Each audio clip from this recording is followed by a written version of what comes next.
লোকৰ ঘৰলৈ যাবি আজি ভালে আছা অঁ খুৰী ভালে আছে হাঁহ এটা দিছিলে আলহী আহিছিলে আজি বুধবাৰ নহয় আজি শুকুৰবাৰ নহয় আজি মৰাবাৰ নহয় এই মতাটো থৈছোঁ ল'ৰাটো কামৰ পৰা আহিব বোৱাৰীজনী আমুক আহিব এইকাৰণে নিজৰ ঘৰত পুহি লৈছোঁ এৱান ধান কালা খালোঁ খাই ইমান খাই ৰজাৰ ঘৰৰ ভাত কোনে এতিয়া কাৰোবাৰ ঘৰত যাবি আকৌ বোলে নাই নাই হাঁহ আজি মেলি দিলোঁ আকৌ মতাটোৰ দাম বেলেগ ক'ব বোলে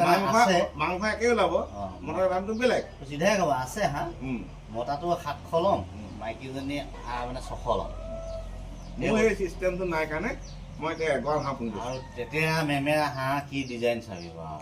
কেনেকৈ পাইছে দেখোন এইটো ধুনীয়া তেলৰ গোল হৈছে নাই আকৌ একদম মতা হাঁহ আৰু মই সেইকাৰণে তোকে তই বাচিল কোনটো খাওঁ তই নিজে খাওঁ মোৰ চিষ্টেম নাই কালি কেনেকৈ ক'ব নোৱাৰ এতিয়া মোহনৰ ঘৰে হাঁহ এনেকৈ বোলে বডি লোৱা এতিয়া মাংস মোৰ দৰে খাচোন হয় নাই নহয় জানো ক'বলৈ ভাল খাবলৈ ভাল কিন্তু হাঁহ গুচাবলৈ বহুত